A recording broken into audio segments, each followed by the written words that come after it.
and I'm the guy from the Pitt.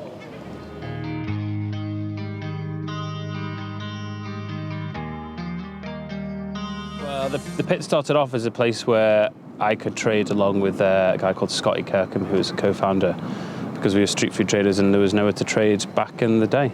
So we started the Pitt.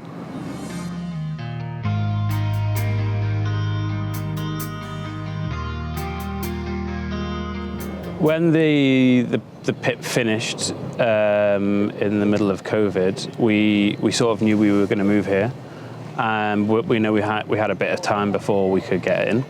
So it allowed us time to sort of reflect on where we wanted to go and what we've been doing, and also what this new place was going to bring for us. So being part of the Huge Regeneration project, wanting to embed ourselves with the community and wanting to also kind of help traders and mentor them like we kind of have been doing at the original Pitt, it kind of felt like that was an obvious way to go.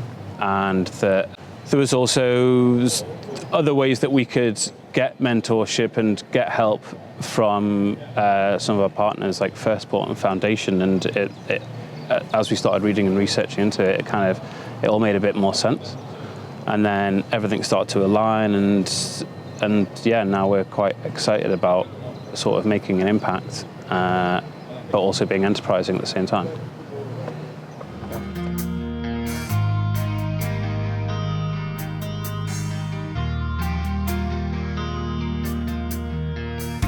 So our aims are like two or threefold.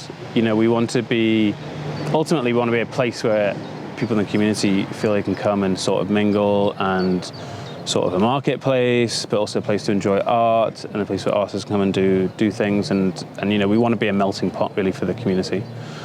But then we want to help food businesses and other startups and retail and that sort of thing, and just kind of give them a bit of guidance or just a bit of a helping hand with some questions and different things they have, because I know that I had those things, and you're kind of feeling in the dark sometimes. So it's kind of being there and doing that is the other kind of main aim. And then it's nice, and it's like in this day and age, it's like, why shouldn't someone give it a go at being self-employed?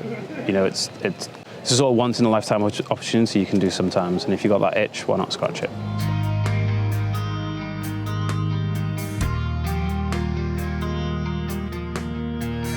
We're predominantly going to be helping the people like us back in the day that are looking for somewhere to trade and somewhere to take the next steps in their business journey. It's very hard to go from being a sort of a weekend kind of hobbyist trader to go into a sort of bricks and mortar restaurant. That stepping stone is a vast leap. So we're that bit in between, where hopefully people can kind of cut their teeth and make some mistakes that aren't too drastic. And also test their different things they want to test.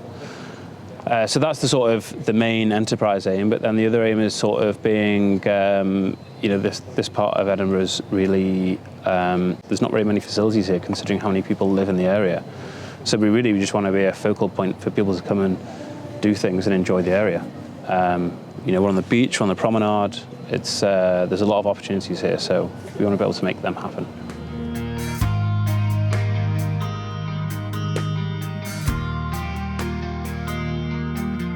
Like with a lot of things, it's either out the blue, you know, you put yourself out there and say, hey, we've got a venue, or we want to work with people, and yeah, people get in touch, and then sometimes it works and sometimes it doesn't. So this is one of the ones where it has, and it's really exciting to bring the Jazz and Blues Festival to Granton and this part of Edinburgh for the first time.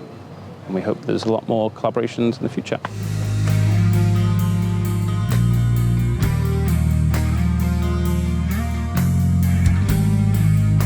It's about having, I mean, we've had loads of people get in touch with us. They want to start their businesses here, or they want to kind of join us for a bit to test out their business or try something new. So it's really to help us have more facilities for those people, and also the event space. We want to put in a few more basic facilities as well, so that when different community groups come and want to use it, it's more usable and easier to use for them. So yeah, that's where we want to spend our money.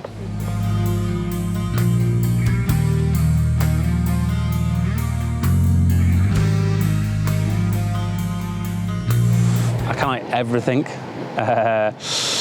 I think that it has got a real independent sort of vibe about it. You know, there's a lot of independent shops, there's a lot of creativity, it's beautiful, and, you know, it's got everything from sort of hills to the sea.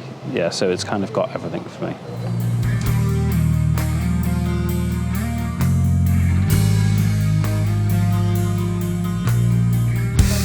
It's support and understanding, and I was ignorant to it as well. It's like, you know, just people understanding what a social enterprise is. You're like, oh, well, we're a social enterprise and we're trying to do this. And they're like scratching their heads, being like, well, you're not a charity.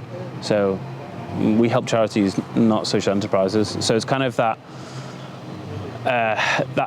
that's quite a big challenge, I think. And hopefully we can be a part of that education piece. But there's definitely something there.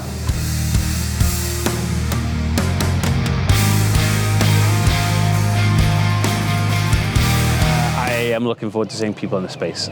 It's been really exciting seeing people in the pop-up space that we've had, and seeing people in the space and having not just food and drink but retail and lifestyle things going on, and being a place that the community can use is really exciting. So I kind of can't wait to see how it works and then how it evolves after that, and the input from the community and other stakeholders is going to be really exciting. It's just amazing, everyone's support and help, and especially the different community groups, and then the public support and the crowdfunder is just really nice and heartwarming, and being like, we kind of can't wait, and we hope that we do them justice.